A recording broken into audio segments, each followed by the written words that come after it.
Good? I'm good, yeah. All right, awesome. All right, welcome to the second Guitar Shop podcast. Hopefully the second in a line of many Guitar Shop podcasts. We're coming to you from our home here, Wade's Guitar Shop in Milwaukee, Wisconsin, where we've been here on the block for going on 19 years. On my right is Dan Hintz, and on my left here, Alex Ballard. I'm Wade Stark, and we are the three Guitar Shop guys.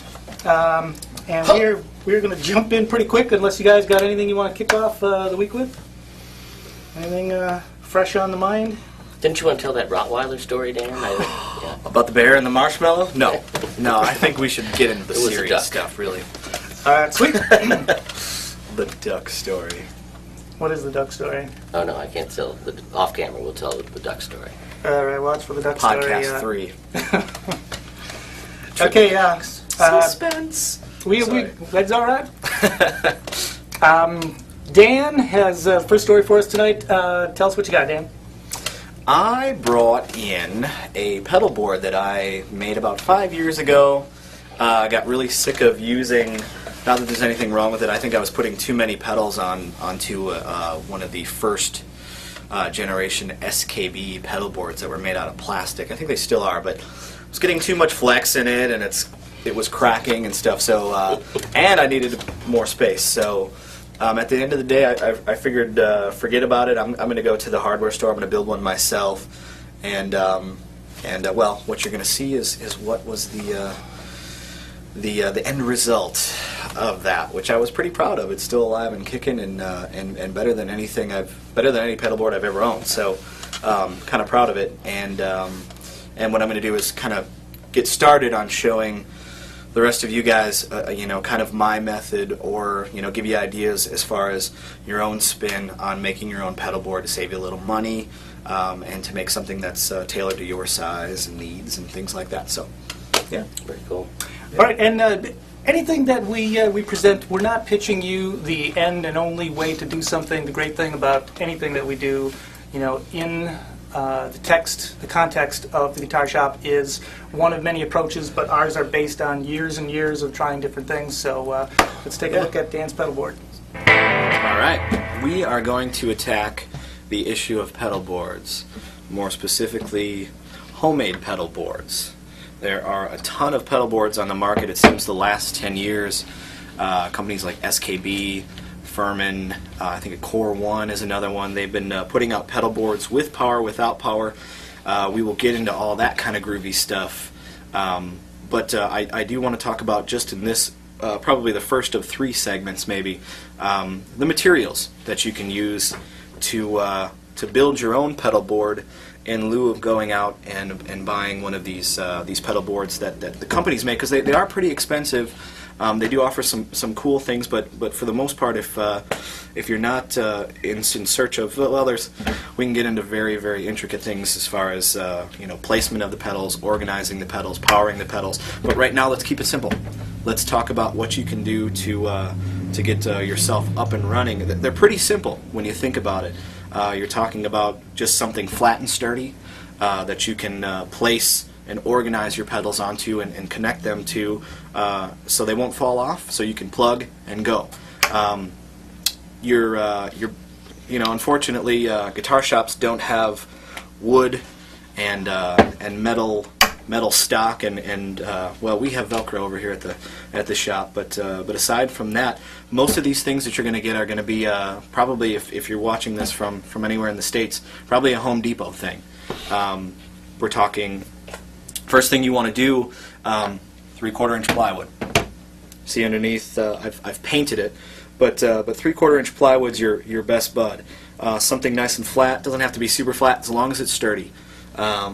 What I do is start out with just a blank board, flat black paint. If you feel it, cosmetically, you can see the bottom. I painted. I also painted the top, though I did cover it mostly with Velcro. But flat black paint, because I'm impatient, as I know most musicians are.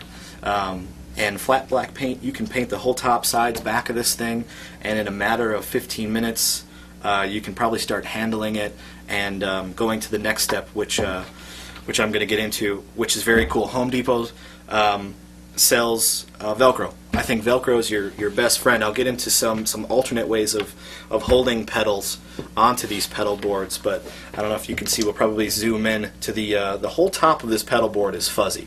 I choose to do the whole thing. If you go to places like Home Depot, they're going to sell a big pack of industrial strength Velcro, which is 2 inches wide. For the most part, you may need about 2 of them to cover this. It's going to cost you probably about $20–25 for one box of this Velcro. 2 of the fuzzy part, or 2 boxes full of the fuzzy part, will cover it. A lot of guys will do maybe every other row or every other 2 inches, because at some point your pedal's going to lay over.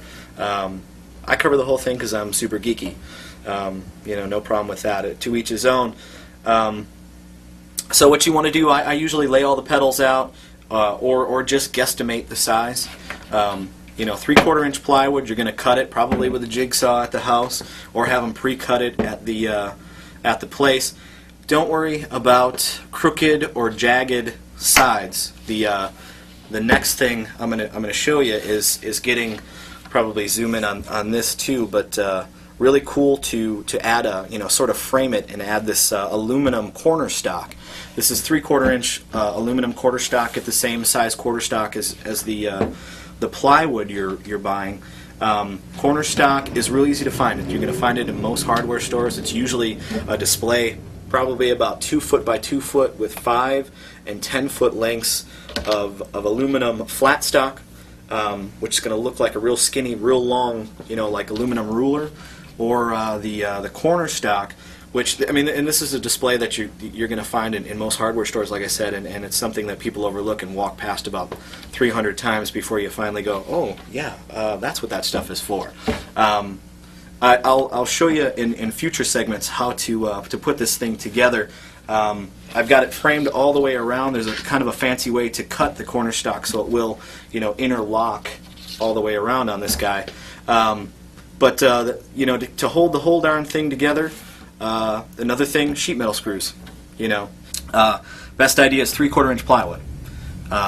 You've also got the Velcro, which you're going to need probably a pretty good amount of. I would figure spending about $20 worth on that.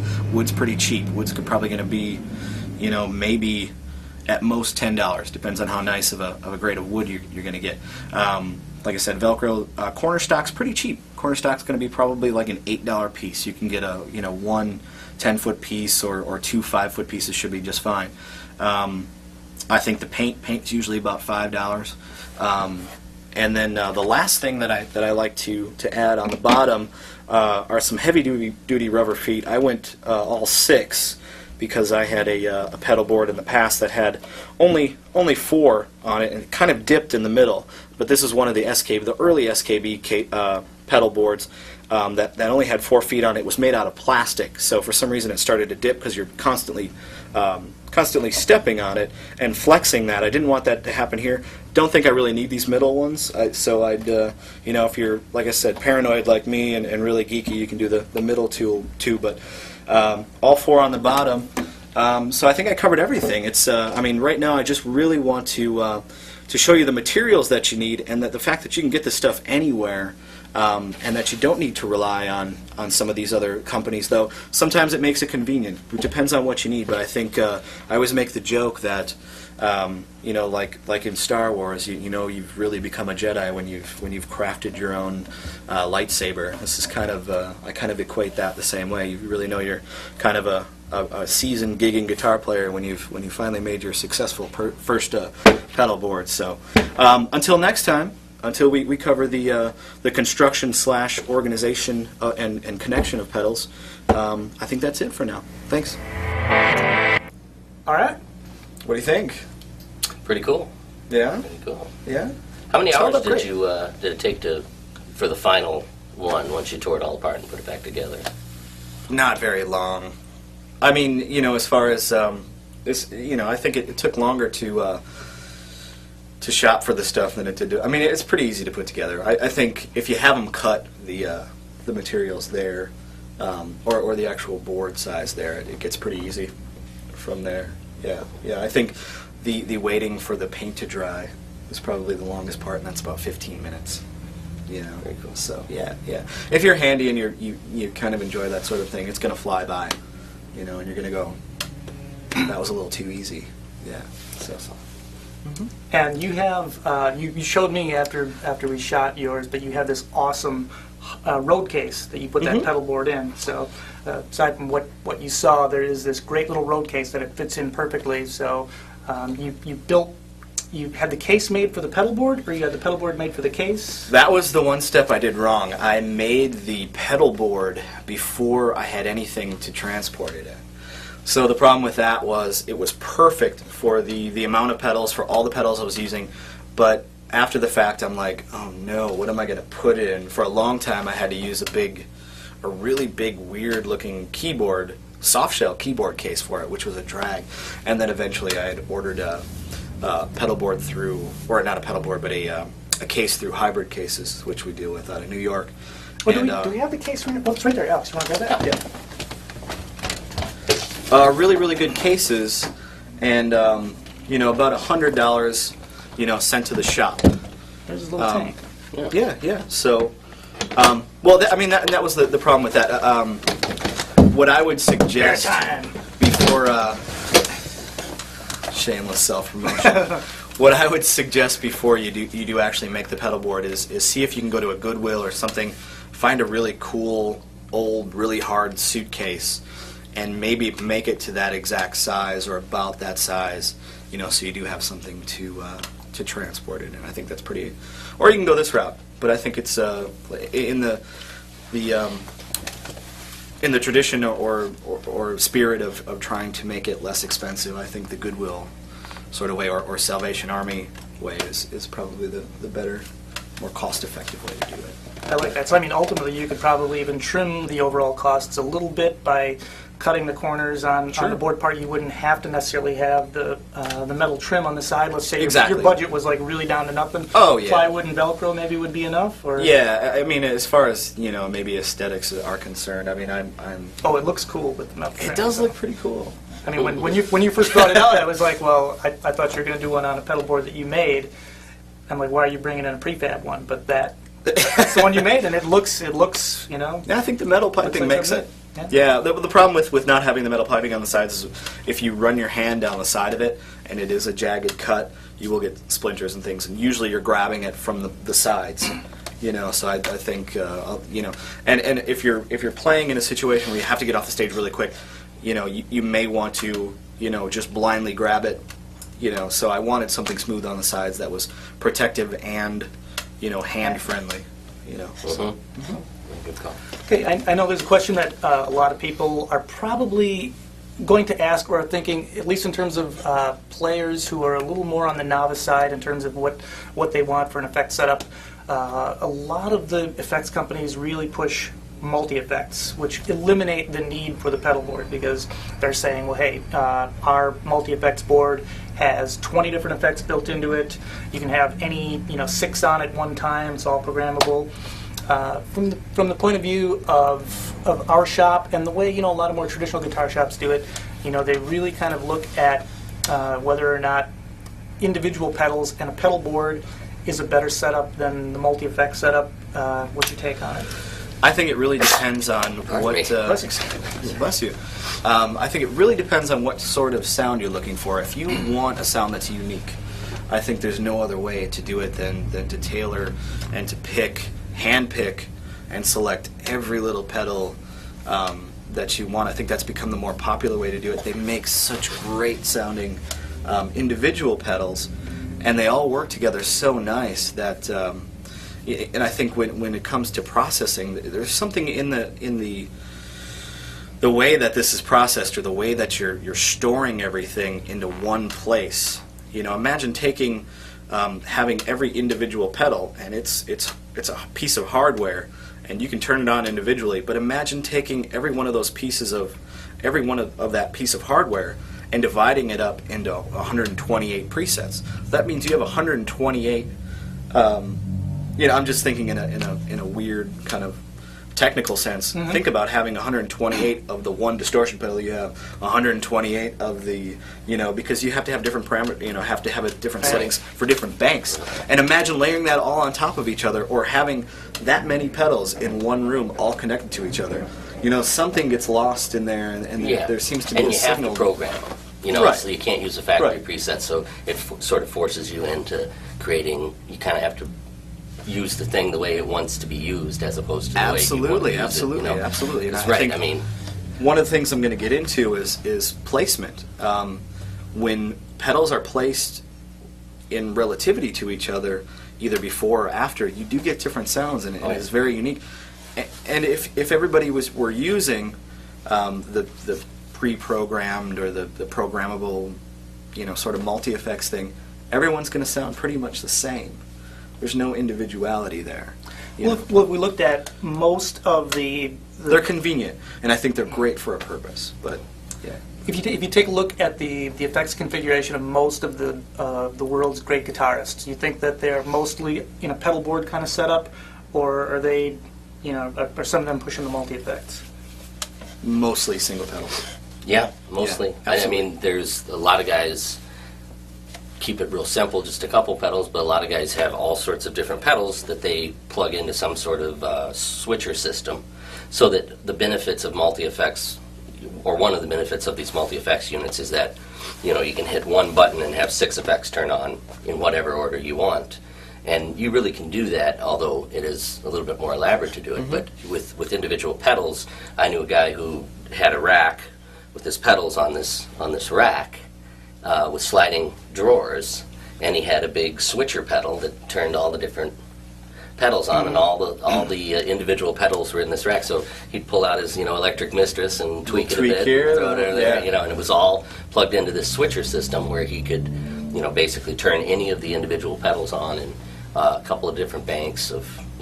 So if that's your game, you can still use individual pedals, and I think a lot of pro guys do that. Yeah. A huge benefit to that, in a live setting, instead of having to kneel down and go, okay, where's my memory, pull open that drawer, twist the knob a little bit, close it, life as usual. Right. So, well, in a quest for tone, then, it seems as though guitarists, definitely in their quest for tone, eventually discover and stick with individual pedals versus multi-effect setups. If it seems to be the prevailing consensus that and you can hear it right off the bat. There's just no other way to get that real particular, or not particular, but that real sort of organic sound. Well, right. Digital multi-effects by nature are taking your guitar signal, converting it into digital, and then at the end of the multi-effects you're going into some sort of amplifier, so you're converting back to analog and going into some amp, and what goes in one end doesn't always come out the other. You lost me on that one. I'm just kidding. Well, it is obviously doing a lot in the multi-effects. It's doing way more in a digital multi-effects processor than if you run through one digital effect, a digital delay or a digital chorus. Right. But to me, even, there are a lot of great digital units and that sound really great. But, the majority of my pedals are analog. There's a few digital devices in there, definitely. But I really stick to mostly analog pedals, versus digital. You know, it did analog delay, analog chorus, analog flanger. All the distortions are analog. You know, so I have digital delay. I have some digital sort of a multi-effects thing, but yeah. Well, it brings to mind two quick things. I mean, one is I've for going on 19 years now have told people that one of the reasons why I really push individual effects is the resale value. You know, that digital multi-effects are very similar to computers in the way they depreciate in value really quickly. Probably worse. Yeah. And you take a look at some multi-effects processors that were $400, $500, $600 10 years ago. You literally almost cannot give them away today, as opposed to, you know, some of the most sought-after effects pedals now are pedals that are 10 years old, 20 years old, 30 years old, you know, and, you know, you're saying most of your stuff is analog, as is my setup, and some of my pedals in my setup are somewhere between 10 and 40 years old. Yes, exactly. And they're worth a heck of a lot more now than they were, you know, back in the day. Absolutely. I think that the happy medium has become the pedals, like the previous, like I showed in the previous podcast, that it's a pedal that does multiple versions of the same thing.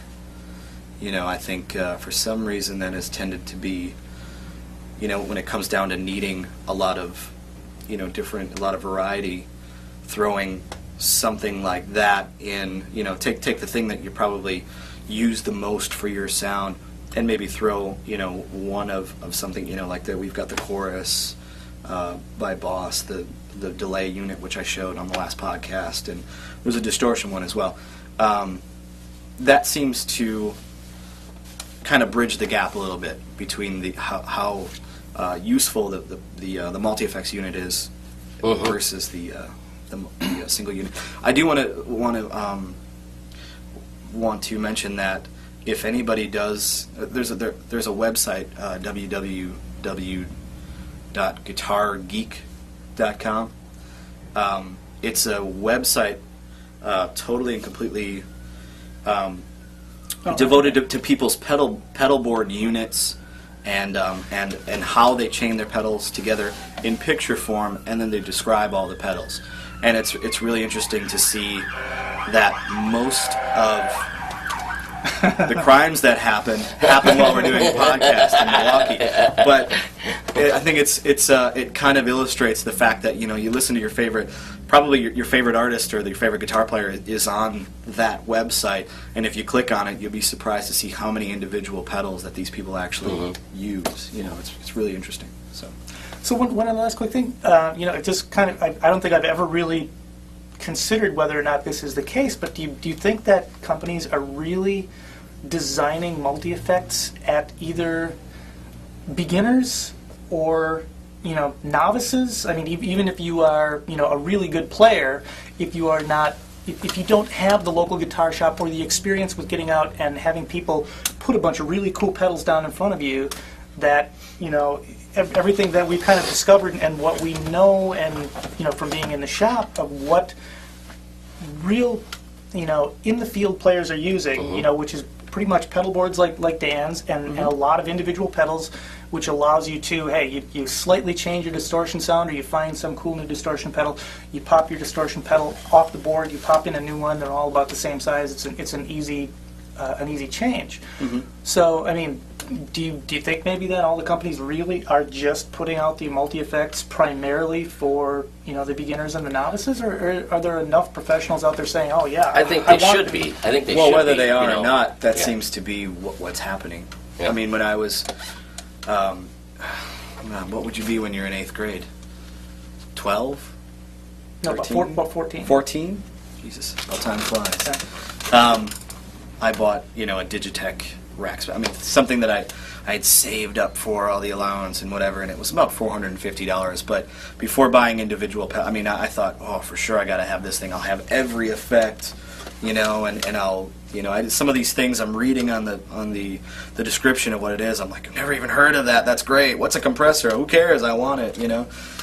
So I think it's pretty cool for a beginner to experience something like that, and to be able to hear what these effects, I mean, give them sort of a taste of what the effect is doing. You know, then when they kind of get a grasp of what it does, down the line, what happened with me is I sort of got a grasp of I had that Digitech thing. Then I graduated to a PV multi-effects unit, like a Profex 2 or something like that, which had different effects that I'd never seen before, like envelope filter and pitch shifter, which I had no idea what they did. I mean, I read about them in magazines and things like that. Blown away, And and later on, I started to see the hearing people's single effects and things like that, and going, wow, that sounds a heck of a lot better than what's in here, but I would have never known that I want that or what that's doing, so it's all connected in a certain way, and I think, like anything, it's sort of a process. So, I mean, do I think multi-effects units are bad? No, I think they're very convenient, and they're a useful tool for somebody who is starting out, right. Or somebody who needs a sort of sort of overproduced sound. Maybe someone who's in a cover band that needs to go to different patches, real quickly. Yeah, and if you don't want to spend a lot of money, because basically, Absolutely. To put it into perspective, you figure most of these pedals range from really about $50 up to, some of the pedals that Dan and I, and well, you too, some of your old pedals are worth, a lot of money. So, to get the right pedals, sometimes you're dropping $100 or $200. Sure. So you're looking at putting together, if you want to have a whole bunch of different types of effects, you're looking at, and not counting if you wanted to create some sort of, switcher of some sort. Yeah, I mean, let's face it. You can if really you're drop a lot of money. If you're in a sort of bar cover band, you got one singer, or maybe you got two singers, three singers, but regardless, you're going to be playing probably 20, 25 songs that night. I guarantee you, whoever's singing the song doesn't sound exactly like the like the singer of that band. Does it matter if your guitar sounds exactly like it? No, but it's got to have the right vibe, Right. It gets you in the ballpark. Right. Yeah, and if you're playing, I'm coming from a band that maybe does 11 songs a night, But if you're doing that where you're doing 3 sets and it's over 3 hours, and you're covering sax parts, can you imagine the amount of pedals on the floor? So like I said, in no way, shape, or form do I want to totally diss the multi-effects unit, but and as you not pointed for out, everyone, it's also cool how you can graduate into individual pedals and even integrate a multi-effects thing. Yeah. I remember at one point I had an amp with no reverb, and there weren't really reverb pedals, too many reverb pedals. So no, there weren't. I got this little Zoom multi-reverb thing. Sure, yeah. And so I had a whole bunch of different reverbs stored in that on my pedal board with all my other analog pedals. So. Yeah, I remember starting to chain things in front of the Digitech thing I had, and then slowly I'm like, wait, this kind of sounds better if I just plug it into the amplifier than plugging it into this thing at first. Right. So I'm like, I'll just start doing that for a while. I'll just take a break from this thing. And after a while it starts collecting dust, and you're like, oh great, now I have a huge floor full of pedals. But you have to make sacrifices for to achieve the things you really want in life. So Okay, so in the evolution then of sort of analog to digital, I also wanted to ask you guys, we've all kind of taken a look recently at Gibson last year came out with the Robot Les Paul.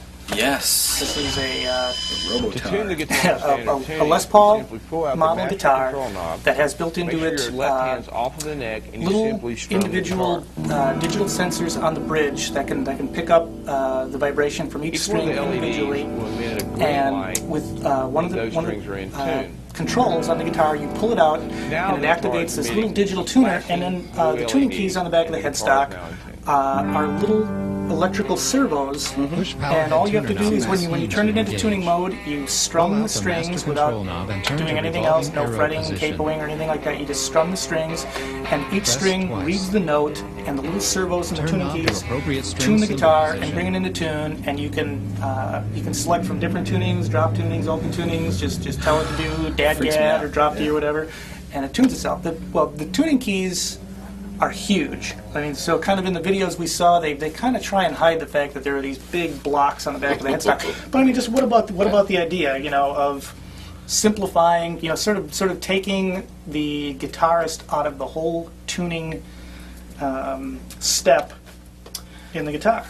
I think, take a step even further than that. Take the guitarist out of the band. It would be my... No, craft work. I have no idea what something like that would be good for. I just did we have this much problem tuning? I mean, I don't know. And plus, a robot could probably drive a taxi, but would you ride in it? I don't know. I just couldn't go on stage with the guitar. Well, they have cars now that parallel park. Parallel right? park. Yeah. So That scares the hell out of me. Yeah, no thanks. Because, I've been doing Come it on. for 20 years. Yeah, I don't I need a mean- robot. Yeah. honestly, if you press a button, it's going to parallel park for you. Who's to say you're going to press a button and it's not going to totally freak out and, like, drive through Right. I'm I'm pretty sure you were in Baghdad last night. Yeah, Tuning no, is it's no good. Well, like anything, I mean, if you can tune the guitar wrong and you're worried about that, you can also twist it to the wrong setting, press play, start the song, and go, oh no, I'm completely in the wrong tuning. I know, totally. Operator error, yeah. Right, because it does give you alternative tunings. You can Ultimately, it's- program 5 different tunings or something like that. Right. Yeah, so I mean, as Dan How was was I saying, supposed to know? I remember like not being able to, at gigs, like just rocking out and like trying to find the volume knob on my Les Paul. Right. The toggle switch is getting whacked around, the tone knob turns itself down. It's like it'd be really easy to forget which tuning is which. And, would it be mandatory to be stone sober when you're using that too? Oh right? yeah, you would have to. You Oh, get a yeah. ticket for operating a Les Imagine Paul, trying to focus a robot on that. Les Paul without a Yeah, that's without a no degree good. in physics. Well, the guitar also helps you. What if you get it wet? Lightning Yeah, people fly throw out? beer at you at the shows. Electrocuted. Yeah. Oh, something scary about having wires running through the neck of the guitar too. I mean, how do they send the signals to those servos? I mean, is that affecting the truss rod, or is that, through the years, if you lose a connection like that, how does that get fixed? Do you have to Take it replace apart? the neck? Yeah. Well, even as a repair shop, we are going to probably have to stock, Parts for it. robot yeah. guitar parts for this thing, and they're going to go in the In robot the long drawer run, with yeah. In the long run, we probably if it I just sticks don't see around, it. I don't know. see it catching artificial on. intelligence chip and everything. Totally don't see it catching on. I mean, it's really, really expensive. Well, plus aren't Les Pauls about 8 to 10 pounds? How much does this thing weigh? Has anybody got a weight on this? If you can email us with the weight on the robot guitar, it's And 20 if you can pounds. afford weighs the an robot ounce, guitar, I guarantee you. why don't you just pay somebody to tune your guitar for you? Yeah, it's called a That's guitar fine. tech. He gets a hotel, 150 a day. I know we're salty. We're salty. So if the guy who owns the robot guitar tries to tune it without using the automatic tuner, And it zaps you. Does the guitar then talk to I you? don't like it. Dave, what are you doing, Dave? The guitar also helps you set itself up too. It has a program built into it to intonate it too. So you set it to intonation mode, and then you pluck one string, and it tells you which way to turn the screw on the bridge to properly intonate it. Again, what if you accidentally hit that My one? heart I mean, surgeon uses Yeah. one of those. Quick, Yeah. somebody give me a screwdriver. I need to tune my guitar. Yeah, no, that's just, It's too untraditional. It's yeah. I mean, you don't tune keyboards. You tune guitars. That's all I'm saying on that. I'm done. Well, kudos to Gibson for giving it a shot. Oh, that's fine. But speaking of Gibson too, Gibson right now is involved in the weirdest lawsuit I've ever heard in the music another industry. one? Yes. Well, in this case, they're not suing Ibanez for the shape of the headstock or anything like that. They are suing. Paul Reed Smith, are you talking about? Oh, yeah, they sued. Paul Tried Reed suing. Smith. Paul Reed Yeah. Smith, too. Yeah. Oh, no. Back in the 70s, they were threatening to sue everybody who made a guitar that looked like a Les Paul. But who they are suing now is Walmart, Target, Kmart. Let's see, who else? Toys R Us, Amazon.com. And the heart of what they are suing for Up against is some heavy hitters. seeing the popularity of the video game Guitar Hero 3, which is the huge one now, but the original Guitar Hero and Guitar Hero 2, and now there's Guitar Hero 3, and it's available for all of the different gaming platforms as well as for the PC now. Gibson licensed the name and the shape of their guitars for the controllers for Guitar Hero. Okay, that For part la- of it's done. For the last 3 years. But now that they're seeing that the company Activision is making way, way, way more money than Gibson could hope to make, Gibson is suing everybody saying that they invented the technique of simulated rock concerts where you are the guitarist. And their patent goes back to 1999, and in the patent, I didn't see the specifics on it, but read quite a bit about it, that it required you to use an actual instrument and a 3D virtual reality headset in which you simulate playing a rock concert. So they've licensed their name and their images to Activision, the company that produces Guitar Hero. So they're not directly suing them yet, because it's you can't sue the company that you've given permission to do what you're doing. But they're seeing the profits on this type of thing and saying, well, we invented it. We want a piece of this. So who they can sue right now is the companies that are putting the product out there. I have a solution. Lower the price of your guitars. These kids are playing the Guitar Hero. They're all excited about it. They're showing Flying V's. They're showing the double neck Gibson. They're showing Gibson Les Pauls. They're showing SGs. At some point, it's going to get a little boring to hit these little buttons, and they're going to want to actually play guitar. I think. I think one hand's going to but they're going to go try to buy the guitar that they've been playing on, and they're not going to afford it until they're 48 and have a degree from MIT and don't really have much time to play guitar anymore. And I think if they want to see, I don't think. Gibson makes nice guitars, but I think they've kind of priced themselves out of a lot of markets. I think they should make a nice guitar. I think they, hands down, should lower their prices. They should make it more accessible for these kids who are. Look at Activision. They're selling the game for, how much is the game? $100, $200? $100 and a quarter, something like that. $100 and a quarter dollars with the controller and the game and everything. That's what am I trying to say? That's realistic.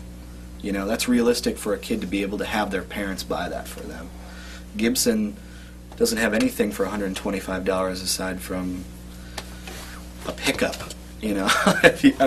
So what I'm saying is, make it realistic. From their point of view, though, they would probably say, well, we've got the Epiphone line, their import version of Gibsons, which is a lot more affordable. Then again, you want the Gibson. There's something to that. Well, I think they're totally shooting themselves in the foot here. After I did some of the homework on the whole lawsuit, I Googled just Gibson guitars, and the first page that came up was the Gibson website. Some related articles in some really popular magazines about Gibson guitars. At the bottom of the first page of Google Hits was one story about the lawsuit. Then you go to page 2. Page 2 had about half of the stories were about the lawsuit. Mm-hmm. When you get to the third page, when you Google Gibson guitars, it's all about the lawsuit. And from there on, every single page is all of the blogs, all of the newspaper and magazine articles, the online versions of it. Everything is about the lawsuit, and everybody is taking the side of Activision and basically saying, I don't see how you couldn't, based on what you told us as far as what they supposedly patented or came up with, it's nowhere near what the Guitar Hero is. There's no such thing as a helmet TV, and ultimately it's a music game, but how is it different really than any of the virtual reality shooter games? Or to me it's like the concept of either putting virtual reality glasses or staring at a computer with some sort of control device playing some sort of game. It doesn't matter whether it's a guitar or a joystick. It's like, but also the guitar, like you said, the game itself is really promoting guitar playing. It's also promoting Gibson. It's totally promoting. So they're Gibson, reaping. Right. Ultimately, they are going to make some money out of it. Like you said, people are not everybody can afford it, but a lot of people are going to look and say, "Wow, I do want to play guitar. I do want to have a Flying V." $300 million worth of that game all over the world promoting Gibson. Yeah, and the bad press is going to hurt them. And also the amount of money they're spending on attorneys suing people. Don't bite the hand that feeds you. Like Dan was saying, making themselves more efficient and more accessible. Trying to find that market, lower people. Because lower prices or whatever. Because yeah, they're going to turn off young people, I think, and then people, with companies like Paul Reed Smith and ESP and a lot of these companies that are vying for that position, I think, a lot of people are going to be like, no, I don't want a Gibson. I want, the image that they're going to portray is going to be this big corporate mean guy, as opposed to a cool, hip rock and roll company or something, I don't know. Fender doesn't sue people; they buy people. Guild will buy them. Gibson does its share of buying too. Yeah. All right, next we're gonna take a look at Alex's story this week. Alex is going to do a little story about vacuum tubes and their relationship to the use in amplifiers. Yeah, I just wanted to kind of do just a basic tutorial on vacuum tubes and just kind of cover it in a real basic sense. Because, a lot of people don't know, they play tube amps, but if something goes wrong with their tube amp, they kind of go back and look at all the tubes and go, I'm not sure quite what to do here. So anyway, I just wanted to give people some of the basics, kind of the main questions that we hear around here about vacuum tubes and amps and so on. And I think it was necessary. Let's do it. All right. This week I'm covering the basics of tubes. I'm going to keep it real basic. And kind of, I thought what I'd like to do is just sort of answer a lot of the most commonly asked questions here at the shop about tubes. One of the questions are, what types of tubes are there, or what types of tubes are in my amp? And they sort of fall into three basic categories. You have power tubes. You'll find a couple different types of power tube. One of the common ones is an EL34 power tube, 6L6, and sorry guys, this one sounds like a telephone. This is a less common one called the KT66, and this little guy here is a 6V6. And one of the tubes that you find often in what are called Class A amps, which we'll cover a little bit later, is an EL84, I'm sorry. And those are the power tube kind of determines the loudness of the amp and also affects the tone of the amp and the feel of the amp. The other primary tubes that you'll find in an amp are your preamp tubes, and the most common of those are these little guys here. The most common of those is known as a 12AX7. Other preamp tubes that you find in modern amplifiers as well as vintage amps are 12AY7s, which have a slightly lower gain characteristic, less distortion essentially than a 12AX7. Then you have a 12AT7, which is a very low gain tube commonly used in reverb, to boost reverbs in amps. That's the most common application. Also see it sometimes in an effects loop. And so you have your power tubes, again, which determine sort of the output. Preamp tubes determine the amount of gain, whether it's a very clean sound, whether it's a little bit dirty, or whether it's overdriven or distorted. Those tubes provide the gain characteristics, how much gain the amp has and how distorted or clean it can get. The last type of tube, which is a lot less common nowadays, is what's called a rectifier tube. And a rectifier tube comes in a couple different shapes and sizes. This is a very common rectifier tube known as a 5U4. You also have a smaller guy like this, which is a 5AR4. And what the rectifier tube does is it converts AC to DC. Okay, another commonly asked question is when should I replace the tubes in my amp? And I guess the main guiding force there is if your amp starts to sound different than it normally did, it might possibly be the tubes. One of the things that we do around here when we're trying to figure out whether tubes are still good or going bad is, again, if the amp starts to sound a little bit weird, that's one of the first things we check. The other thing we do is when the amp is on, we lightly tap on the tubes with like a pencil or something not too hard. And if you get kind of a ringing sound, kind of a ting, that means the tube is what we call microphonic. It means tubes are kind of like a light bulb, and they do go bad after a while. And they'll start to sort of get, you'll start to get kind of what we call a microphonic ring. And that's definitely telling you that the tube needs to be replaced. Another question I get asked a lot is when I replace the tubes in my amp, do I have to have the tubes matched? And the answer to that is generally yes, with the power tubes. When you are replacing power tubes in your amp, you always want to get either a matched duet if you have 2 of them, or a matched quartet if you have 4. And that's always pretty much the general rule is yes, you do want to get matched tubes. Another question I get is should I get my amp biased? And what is bias? Bias is I guess the amount of voltage that the tubes are operating at. And the main rule of thumb there is most modern amps do not require you to bias them. Most Class A amps don't require you to bias them. If the amp does start to sound a little odd, or if one of the tubes is glowing more than another one, bias may be an issue. Some vintage amps require bias. I guess on the subject of bias, when in doubt, ask an amp technician. But again, sweeping generalization, most modern amps do not require bias. Most Class A amps don't require bias. So as long as you buy match tubes and pop them in there, and if it sounds good, it probably is good. Another commonly asked question around here is, if I buy tubes, what kind of tube should I buy? And you know, the short answer to that is there are a couple of different types of tubes out there. A lot of people ask me, what is an NOS tube? An NOS tube is a new old stock tube. It's a tube either from the 50s, 60s, 70s, 80s that's been never used and preserved properly and is being resold and can be used again. So the tube's never been used, and new old stock tubes tend to be expensive because of their scarcity. Another type of tube is a reissue tube.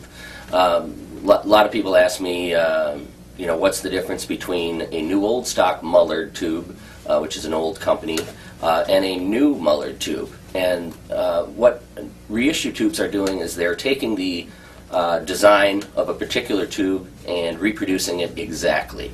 They're, in as much as they can, they're using the same materials, and they're producing the tubes in the same manner, using the same components. They tend to be a little bit more expensive than just a garden variety tube, but less expensive than new old stock tubes. One of the cool things nowadays about purchasing tubes is there are a lot of what I call modern tubes that have been designed from the ground up to be used in guitar amplifiers. Since one of the main applications nowadays for tubes that we still use tubes for is guitar amps. Thank you. That was great. That was great. Dan? No, you wait. I insist. Biasing. Yes. Now, on these amps that are biased, I took a Marshall into a guy, put new tubes in my Marshall, took it into a guy, and I said, "Well, can you bias this for me, and go through it, make sure everything's cool." He called me up a few days later, said, $20, cool, come pick it up.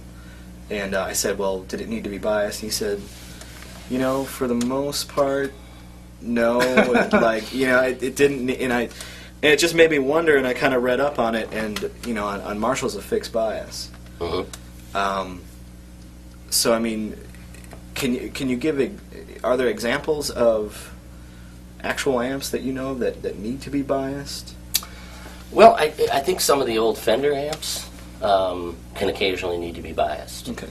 But... Yeah, come to think of it, I think I have seen bias controls actually on the Some of them, they added the bias pot. Okay, Mm-hmm. that makes Mm-hmm. sense. Back the That amp. makes And sense. there are some modern examples of amps that you can self-bias or bias adjust.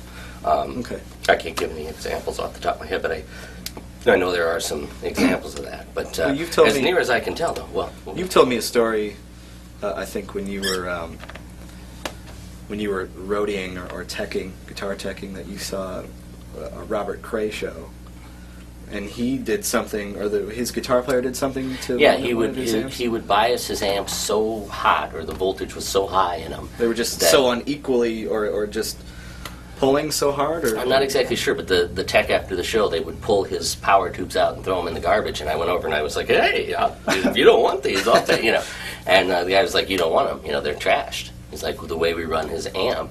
And I don't know if that was just the biasing aspect of it or the amount of voltage, that they put through it. One of the bands I worked for, we used a step-up transformer, what they call a variac, where we would actually push more voltage to the amp, which made it sound really good, but probably just fried the living heck out of it. It's interesting that you can do wrong things to a tube. I mean, it's nice for it to work forever, but it's interesting that you can do wrong things to it and get a positive result. Right. That's kind of the weird thing about tubes. I do think it's one of those things that people, as near as what I can tell and what I've read, and again, don't quote me on all of this, but it seems like one of these things that people are kind of obsessed with. That in reality, I mean, the majority of amps out there, any of your Class A amps, almost exclusively don't need to be. That's what by I was. nature. That's basically what I was told by this guy was. And many of the modern amps have, like you said, fixed bias.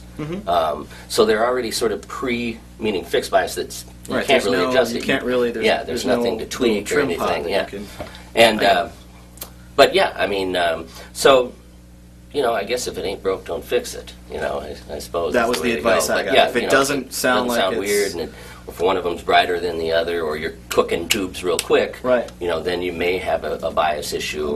But it could also be bad resistors and so many other things. But sure.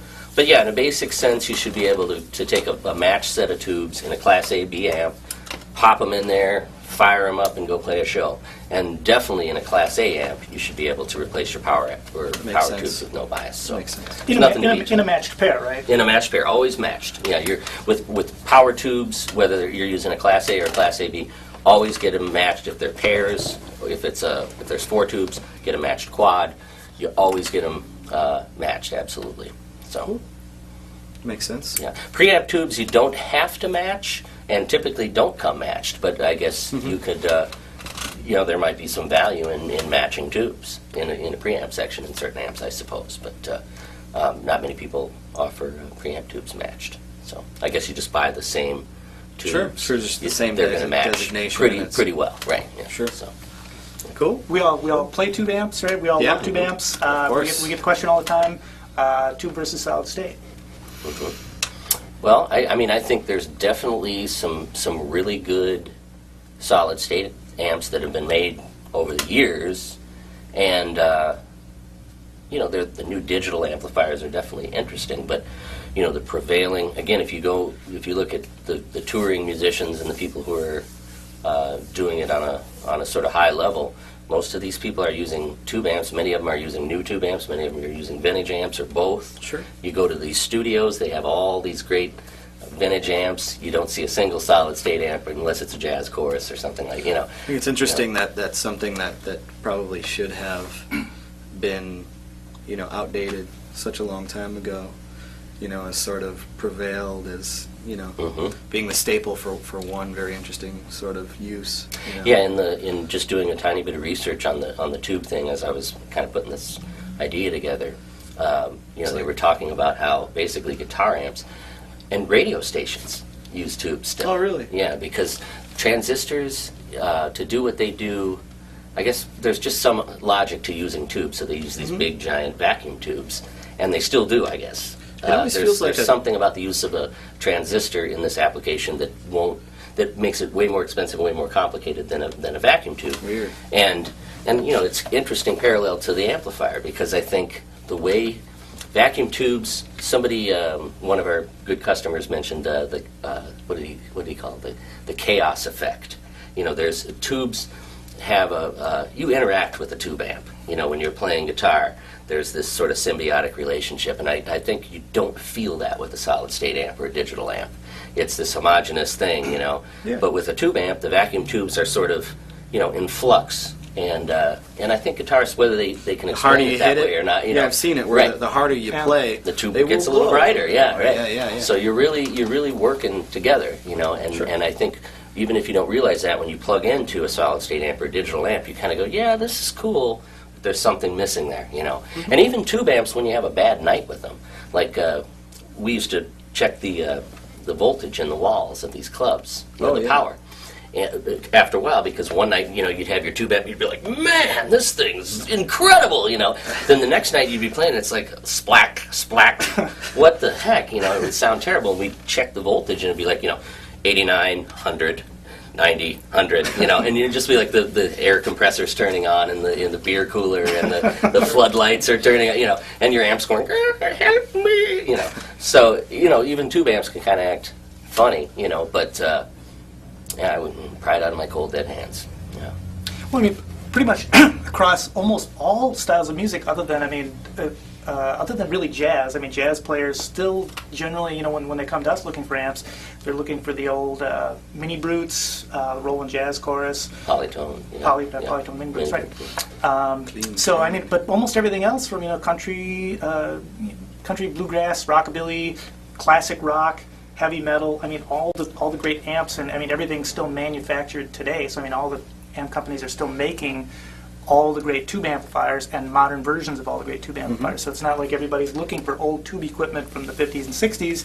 It's still the most prevalent thing today. Yep. And there's more tube amp manufacturers, hand-wired tube amp. If somebody would have told me 25 years ago that there'd be hundreds of hand-wired boutique companies making these $2,000 and $3,000. I don't know where the market is there, but there has to be a market for it because and it's like it's funny because even within that, you've got all of these companies basing their designs off of, well, it's like a twin but with more guts, or it's just like a Vox AC30 only louder, or it's just like a Tweed Bassman. There's like these 3 or 4, maybe 10, 12 different tube designs, and sort of all the modern amps sort of are sort of picking out of that original bag that goes back to 1950. Well, that's interesting. Like, it goes back to 1950. Rarely in technology do you see them design the perfect thing right off the bat. And then it just declines from there. It pretty much did. You know what I look mean? at the best tube amps made were some of the most earliest That's the designs, huge irony in the whole thing. It's like, well, I started out with this tiny little calculator, but now I got this big one. I know, right? I don't know why they did this. Can I go back to that original Apple I want that computer abacus line was back. pretty good. Yeah, very weird. You gonna have more on tubes in the future? Yeah, I think so. I have these little widgets called Yellow Jackets that actually convert a Class A/B amp into a Class A amp. So I'll do a little demo on that, and hopefully we'll be able to sort of hear the tonal difference. And it takes I have a 100-watt amp that I actually now have turned into a 20-watt amp. So we'll do that. Awesome. We'll hear what it sounds like. Cool. All right, we've got one last quick little story. I'm going to do a couple of tips on how to take care of your guitar when you're heading on the road and you're not going to have a guitar tech with you. You need to just make sure that your guitar is going to survive a week or 2 or 3 weeks on the road. Most commonly, guys are bringing their guitar in to get them set up before they go on a tour to make sure they're ready to roll, but sometimes they sort of fall apart while they're on the road. So these are some tips to keep it going. All right, I'm going to give you guys a couple of quick tips on how to take care of your guitar when you are on the road. Most of you take your guitars in for regular setups. If you're not doing setup work on your own, take your guitars into your local guitar shop, have them tweaked. But here's a little tip on how to make your setup last a little bit longer. One of the things you want to do is, after you get your guitar set up, familiarize yourself with how your guitar is when it's perfectly tweaked. So one of the things that you can do is, when you look at the bridge is going to have the saddles staggered in a particular position that makes sure that each string is properly intonated. And a properly intonated string will play in tune as you play up the neck. If your saddles are in the wrong position, chances are as you move up the neck, the notes are going to become sharper or flatter. So one of the things you can do, quick and easy, is if you have a cell phone with a camera built into it, after you get your guitar tweaked, you know it's in good playing condition, take a picture of the bridge and keep it on your cell phone camera, and then whenever you are on the road and you notice that either for some reason from constant vibration your guitar has gone out of tune a little bit, things are not setting up perfectly, take a look at your picture and see if it looks like how the saddles are on your bridge right now. Another thing that you can do is you can take a little ruler, and after your guitar is properly set up, measure the distance on the saddle from the back of the bridge to where the string touches. And you can write those measurements down, keep a little note in your case. You can also measure the height of the pickups above the strings, how strong the magnets are and how they pull on the strings can affect how good your guitar plays. And without any of the frets being pressed down, when it's just in the normal position, you can measure the clearance of the high string and the lowest string, the first and the sixth string. You can measure their clearance over the 12th fret. All of these measurements, the pictures, are going to help you when you're on the road see if your guitar is going out of its setup. And that can actually just happen from changes in temperature and humidity, where the neck will kind of start to shift a little bit, or vibration, particularly on newer guitars where the screws are nice and new. String vibration will make screws turn, and guitars will go back out of their perfect setup just from the vibrations of the guitar when you're playing.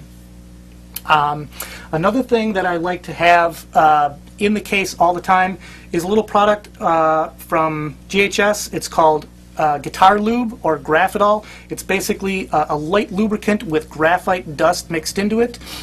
A little dab in the nut slots will make sure that your strings are always moving properly in and out through the nut slots. But because it is a light lubricant with graphite, you can actually use it on anything. So in a pinch, you can put a dab of it on your saddles, you can put it on screws, anything that needs to move, turn, or has a tendency when it gets rusty to lock up. You can actually just put a dab of this anywhere, and in a pinch, it's going to take care of any of your parts that are locking up or strings pinching in the nut slots. And lastly, it's nice to have in your case, just in case of emergencies, little zip ties or cable ties. And these little guys, particularly where they're going to come in handy, is on guitars that have either old nuts or cheap plastic ones. Occasionally, just from playing, the corner of your nut is going to chip out, your string is going to have a tendency to drop off then, and you think, I'm screwed, the nut is broken, I can't finish the show. If you take a cable tie, run it under your strings, wrap it around some of the other strings to hold it in place, and pull that tight, that will keep your string that chipped off of the corner in that slot until you finish the show. These are just a few tips to keep you running while you're on the road. In future stories, I'm going to give you more and more tips on how to better take care of your guitar and other little ways to do repairs before you have to bring it into the guitar shop and let us take care of it. Thanks a lot. See you next time. Right? Very cool. I like the, I had never seen the little zip tie. I was saving that one. Amazing. Yeah, you've kept this for me for so long. I need little presents to give you along the way. I don't want to give you your 16th birthday car when you're 4, and then you go send me on my way. Yeah. Right. So that's you're gonna make me stick around. That's a little freebie for you. All right. Wow. I'll use it. I think I'm gonna intentionally break the piece. No, I won't. Yeah. All right. Oops, sorry. No, go ahead. No, I was saying I've seen guys glob glue on the because they found the piece and shove it back on there, which is a horrible thing to do because eventually you're going to have to be the one to try to get it out of there. I've got the super glue stories coming up in the future too, so watch for the super glue stories. I think we're wrapping up for today. That's the second Guitar Shop podcast. Please come back and visit us here at the Guitar Shop.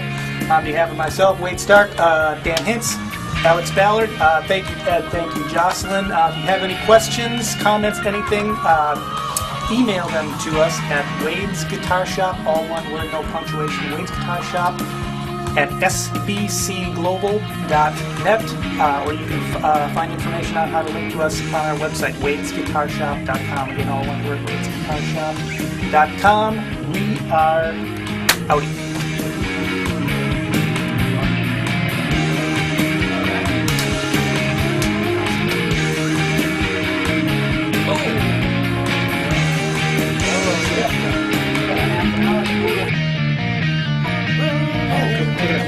Speeding, you're speeding out of control.